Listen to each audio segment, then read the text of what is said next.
जय माता की मित्रों। हम लोग पूर्वा फाल्गुनी नक्षत्र में विभिन्न ग्रहों को प्लेस करवा के उसी की चर्चा कर रहे हैं।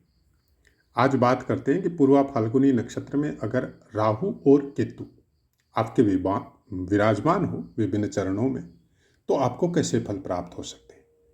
याद रखिए, किसी भी पाठ में हमने राहु केतु के ऊपर बाकी ग्रहों की दृष्टियों का विवेचन नहीं किया। उसका सबसे बड़ा कारण है कि जिस पुस्तक के को जरिया बना के हम ये वीडियो बना के आपको दे रहे हैं, उसमें पहला पार्ट यही रहता है कि जो पुस्तक में लिखा है, और उसके बाद में सेम वीडियो में नेक्स्ट पार्ट कि हमने क्या देखा, गुरुओं से क्या सुना, विभिन्न कुंडलियों के द्वारा अभ्यास में क्या आया और हमारा चैनल का मकसद क्या है, उसके बारे में चर्चा करते हैं। तो पुस्तक में राहु केतु के ऊपर विभिन्न ग्रहों की दृष्टियों का विवेचन नहीं है और राहु केतु की भी दृष्टि विभिन्न ग्रहों पे नहीं है, उसका विवेचन नहीं है। इसलिए राहु केतु की दृष्टि के विषय में हमने कहीं भी किसी भी वीडियो में नहीं बोला है। तो चलिए, प्रथम चरण में अगर राहुदेव हो पूर्वा फाल्गुनी नक्षत्र में तो इंसान सद्गुणी होता है और व्यवसाय में भी सफल रहता है, और अगर गवर्नमेंट में कोई सर्विस में हो तो सफल प्रशासक होता है। दूसरा चरण परिश्रमी होता है और अपने बाहुबल से सफलता अर्जित करता है। तीसरा चरण जातक घूमने फिरने का बहुत शौकीन होता है, हर समय घूमने में ही रहता है, विदेशों में हो देश में हो, लंबी लंबी यात्राएं करना, और उसके द्वारा वो धन भी इकट्ठा करता है। चतुर्थ चरण बुद्धिमान, कार्यकुशल और जीवन में सफल रहता है, शासन प्रशासन से विशेष लाभ प्राप्त जातक को होता है। और पूर्वा फाल्गुनी नक्षत्र में अगर केतुदेव हो तो प्रथम चरण में अर्थ, लाभ, यश, सब चीज़ों का, जीवन की सारी सुख सुविधाएं उपलब्ध रहती है और उसका वैवाहिक जीवन भी सुखपूर्वक बीतता है। दूसरा चरण, यहाँ केतु को सौभाग्य का कारक माना गया है। जातक को सब सुख जो भौतिक शरीर को चाहिए, जैसा कि प्रथम चरण में बताया था, वो सब प्राप्त होते हैं। तीसरा चरण बहुत धार्मिक होता है ऐसा इंसान, ईश्वर में अगाध आस्था होती है और स्पष्ट वक्ता होता है, मतलब कभी भी ऐसे संवाद नहीं करता जिनके 2-3 अर्थ निकलते हो, एकदम सीधा और सपाट लैंग्वेज में बात करता है, कभी भी घुमा फिरा के आपको बात नहीं बोलेगा। चतुर्थ चरण परिश्रमी होता है और जीवन में उत्तरोत्तर उन्नति करता है। अब देखिए, इसमें अगर पुस्तकों का पाठ का जो बताया वो हो गया, अब हम लोग अपनी बातें करते हैं। राहु और केतु के विषय में हमने पर्टिकुलर अलग से 4-5 पाठ दिए हैं शायद, कि राहु और केतु क्या है और इनको कैसे समझें। उसका सबसे बड़ा कारण है कि राहु और केतु को ज्योतिष शास्त्र की जो हम लोगों के ऋषि मुनियों ने पुस्तकें दी है, चाहे होरा शास्त्र हो, चाहे विभिन्न तरह की और पुस्तकें हो, उनमें राशियों में स्थान नहीं दिया है और कुंडली के भावों में भी इन दोनों को स्थान नहीं है। इनके विषय में एक बताया गया है कि जो कटान बिंदु है, मतलब हर ग्रह अपनी धुरी पे भ्रमण कर रहे हैं, अपना एक पर्टिकुलर क्षेत्र है। जैसे आपका घर आपका एक पर्टिकुलर क्षेत्र है, कभी आप किचन में जाते हैं, कभी आप डाइनिंग रूम में जाते हैं, कभी आप अपने हॉल में आ जाते हैं, और बहुत बार आपको चांस मिलता है आपके गेट के बाहर आप गली मोहल्ले या शहर में जाने का, लेकिन राहु केतु या कोई भी ग्रह को ये चांस नहीं मिलता। वो अपनी धुरी पे, मतलब अपने घर में, वो किचन, डाइनिंग रूम, हॉल, ये सब में आ सकता है, लेकिन बाहर निकलने का रास्ता नहीं है, क्योंकि उनका अपना एरो है और उसी में वो घूमते रहते हैं। सेम लाइक पृथ्वी का भी ऐसा ही सिस्टम है, वो अपने ही एरो में घूमती रहती है, उसका एक क्षेत्रफल निर्धारित है, ये भी एक ग्रह ही है। तो सब ग्रह इसी तरह घूमते हैं, कभी एक दूसरे के नज़दीक आते हैं, कभी एक दूसरे से थोड़ा दूर जाते हैं। दूर जाने की निश्चित सीमा है, उससे ज़्यादा नहीं जा सकते, और नज़दीक आने की भी एक निश्चित सीमा है, उससे ज़्यादा नज़दीक नहीं आ सकते।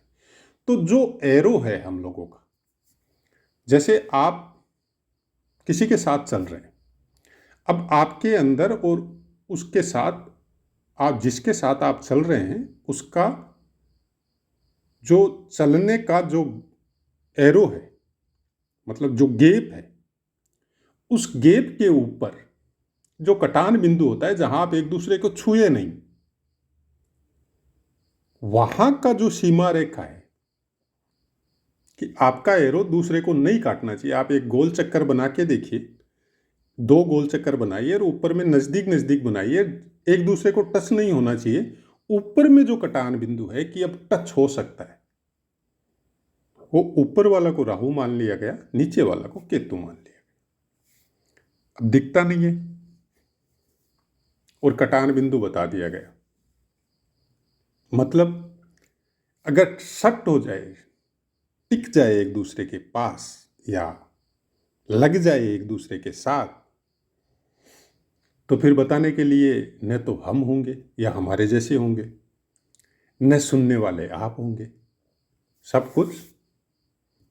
ये बात वो नहीं है कि जैसे कोई ग्रह पृथ्वी से टकरा गया या पृथ्वी किसी से टकरा गई, नहीं। ब्रह्मांड में भी अगर कोई ग्रह आपस में एक दूसरे के साथ ऐसा कोई इंसिडेंट हो जाए तो फिर इस आकाशगंगा का काम हो गया, जिसको हम लोग प्रलय बोलते। राहु केतु उसी के कारक है। मतलब प्रलय अगर लानी है, मतलब चारों युगों का अंत करके फिर एक दूसरे महायुग की शुरुआत करनी है तो राहु केतु की जरूरत पड़ेगी। और प्रलय अगर लाना है तो भी राहु केतु की जरूरत पड़ेगी। मतलब समय का वो बिंदु जहां से शुरुआत है और जहां पे अंत है, दोनों का फल एक दूसरे से जस्ट अपोजिट होता है।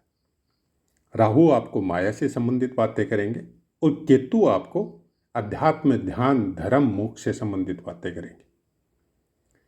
केतु योग वाला अच्छे सुयोग्य मतलब भाव में और अच्छी राशियों से दृष्ट या अच्छे ग्रहों से दृष्ट, इन दोनों में कोई भी ग्रह हो, दोनों का फल देने का तरीका अलग अलग है। राहु आपको भौतिक सुख संसाधनों से लेस करेगा, पीड़ा भी भौतिक सुख संसाधनों को छीन के देगा, बाकी कुछ नहीं छीनेगा। मतलब जो आपको दिया है भौतिक शरीर को सुख देने के लिए, वो आपसे छीनेगा।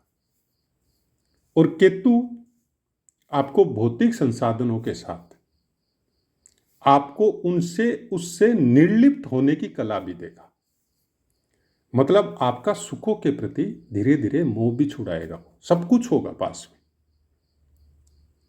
लेकिन आपका मन नहीं रहेगा उन सबको भोगने का। आपका मन अध्यात्म में, ध्यान में, धर्म में। अब यहां पे 2 बातें, आपको उनसे मोह छुड़ाएगा, ये काम केतु करता है अगर केतु आपका योग कारक है। लेकिन अगर आपने छोड़ा नहीं तो फिर क्या करेगा? वो आपको जो भौतिक संसाधन आपको मिल रहे हैं उनको कम नहीं करेगा। राहु कर सकता है, केतु नहीं करेगा। केतु का काम है आपको उनसे मोह छुड़ाना, न कि उनको छुड़ाना। तो वो क्या करेगा? आपके शरीर में कुछ ऐसी बीमारियां देगा जिसकी वजह से आप उन संसाधनों का भोग ही नहीं कर सकते। यह है केतु।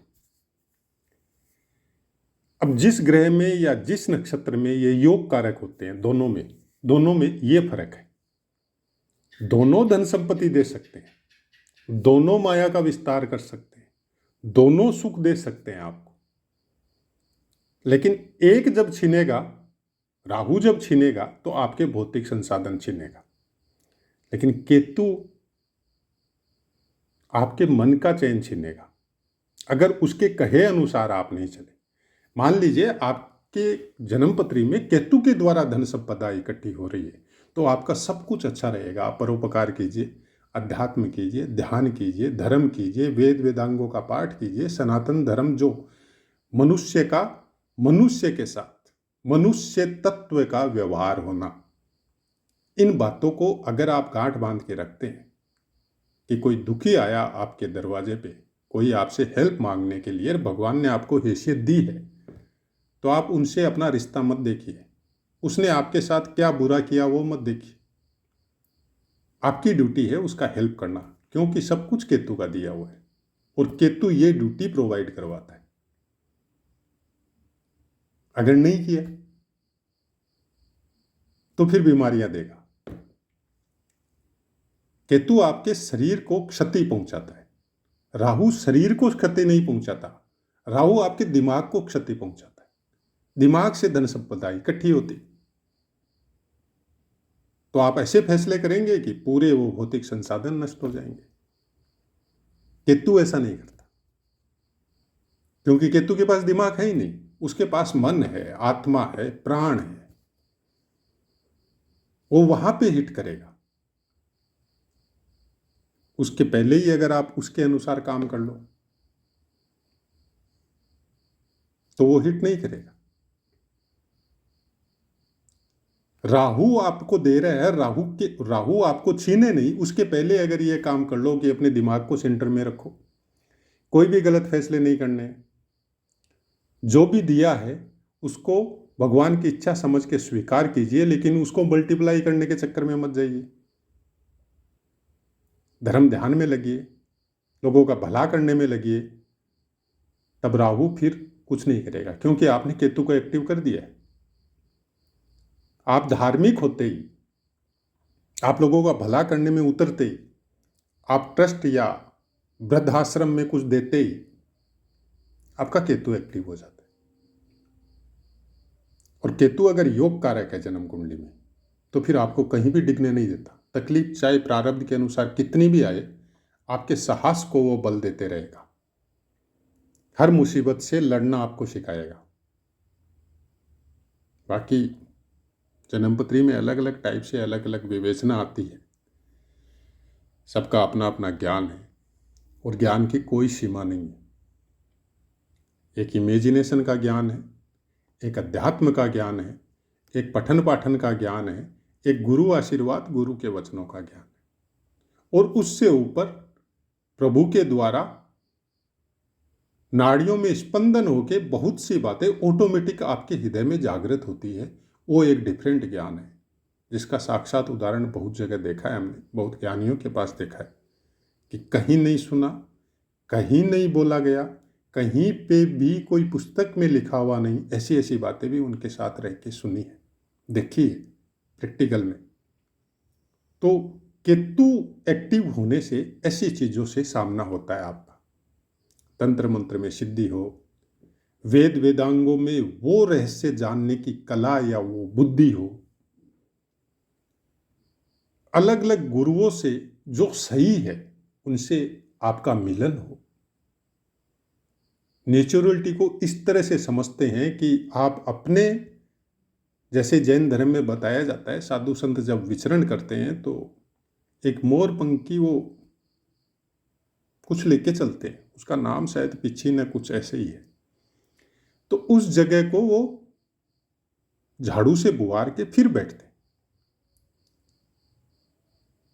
वो पिछी का जो मोर पंख का जो आगे का जो हिस्सा है वो इतना कोमल होता है कि अगर चींटी को भी लग जाए तो वो मरेगी नहीं, लेकिन दूर चली जाएगी। मतलब अहिंसा परमो धर्म है। केतु ये स्वभाव देता है आपको, नेचुरलिटी की पूर्णतः नजदीक रहने की प्रेरणा देता है। उनके कर्मों के द्वारा एक चींटी को भी तकलीफ नहीं हो, ऐसी प्रेरणा प्राप्त करवाता है, और ये प्रेरणा ही फिर मोक्ष का कारक बनती है। सिंह राशि में पूर्वा फाल्गुनी नक्षत्र के चारों चरण आते, और काल पुरुष की कुंडली अनुसार सिंह राशि आपके पंचम स्थान में आती। पंचम स्थान क्या है?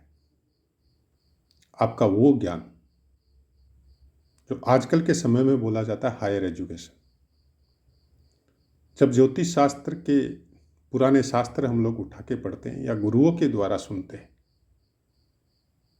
तो पंचम स्थान है आपका वो ज्ञान जो गुरुओं के द्वारा आपके अंदर जागृत किया जाता है,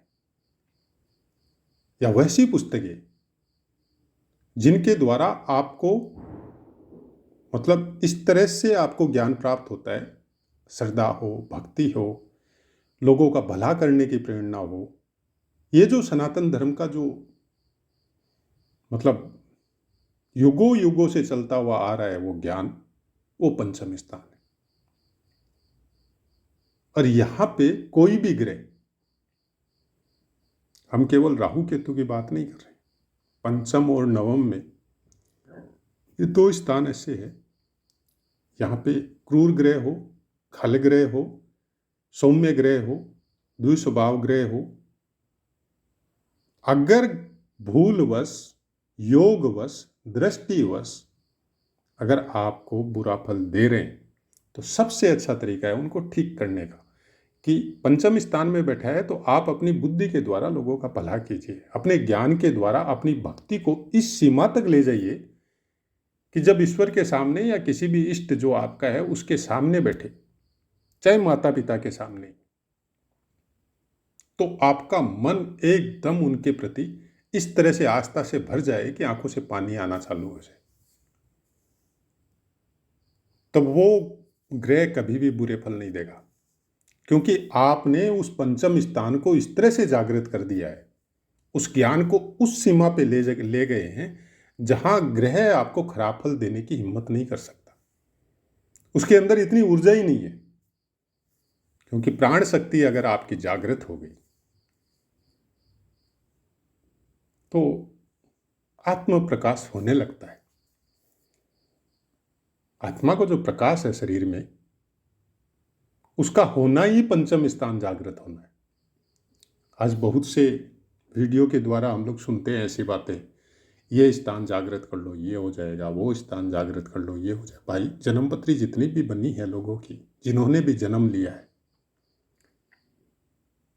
आपके जन्म के 1 साल के अंदर अंदर 12 महीनों के अंदर अंदर 12 भाव जागृत हो जाते।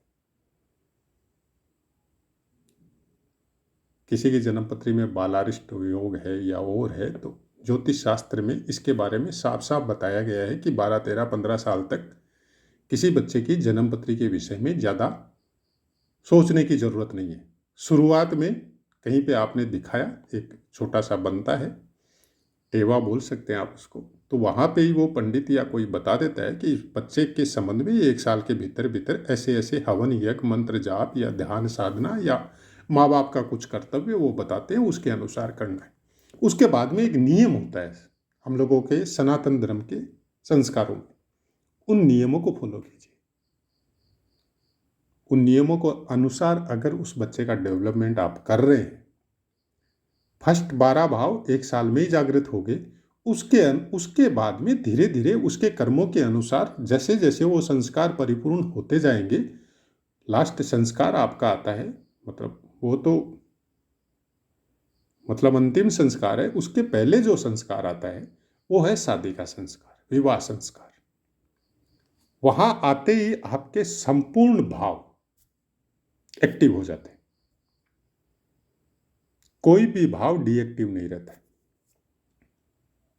अब कौन से भाव का कितना फल आपको मिलना है, किस तरह के दुखों से सामना होना है, किस तरह के सुखों से सामना होना है और किस तरह से आपका जीवन चलना है, उस समय में वो कुंडली पूर्ण रूप से देखी जाती है कि आपके साथ क्या क्या हो सकता है। उसके बाद में ये देखा जाता है कि आप वर्तमान में कैसे कर्म कर रहे हैं, कैसे आपका मन है, कैसे आपकी बुद्धि है, किस तरह के इंसानों के साथ आप रह रहे हैं, आपके परिवार के आचार व्यवहार विचार कैसे हैं।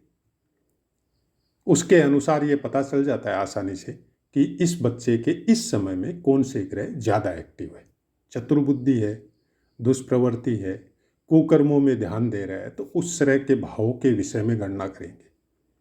अच्छी बुद्धि है, धर्मशास्त्रों का ज्ञान है, लोगों के प्रति अच्छी भावना है और अपने पास कुछ होता है तो अपनों के साथ साथ दूसरों का भी भला करने की प्रवृत्ति है, तो उस तरह के ग्रहों का एक्टिवनेस ज़्यादा बोला जाएगा। मतलब बुरे और अच्छे सब कुछ अंदर है उस कुंडली में, मतलब आपके शरीर के अंदर है, लेकिन आपके विचार कौन से पुष्ट हुए और किस तरह के कर्म कर रहे हैं, उसी से पता चल जाता है किस तरह के विचार है। उसके अनुसार आगे आपका जीवन बढ़ेगा। कौन से विचारों को पुष्ट करने से आपको क्या हानि होगी और क्या लाभ होगा, यह आपके अपने ऊपर है। कुंडली के जो प्रारब्ध है वो तो आपको मिलने ही है, लेकिन कर्मों का लेखा जोखा कुंडली के साथ साथ चलता है। क्या कर रहे हैं, प्रारब्ध क्या बोल रहा है और आप क्या कर रहे हैं, ये जब टकराते हैं ना, तब आदमी का मतलब डिस्टरबेंस ऑटोमेटिक चालू हो जाता है। तो हमारा समझने का तरीका या समझाने का तरीका ऐसा ही है। हम किसी को ये नहीं बोलते कि आपको जन्मपत्री दिखानी है तो आप यहाँ पे भेजिए, चार्जेज अप्लाई है, नहीं, ऐसा कोई ने तो हमारा कुछ कभी सोचा इस तरह का नहीं। चाहते हैं, ये जरूर चाहते हैं कि इस भ्रम और माया जाल से जो राहु की वजह से मतलब सोशल मीडिया में इतना ज़बरदस्त तरीके से फैला हुआ है, जब से डाटा फ्री हुआ है तब से, उससे आप निकल सको। और जहाँ तक हो सके सोशल मीडिया के बहुत से चैनल है, तरह तरह के चैनल है, जितना कम समय बिता सको उसी में आपका और आपके दिमाग का भला है, क्योंकि समय मिलेगा तो उस दिमाग का अप्लाई दूसरी जगह हो। वाणी को विराम देते, आपसे आज्ञा लेते। जय माता।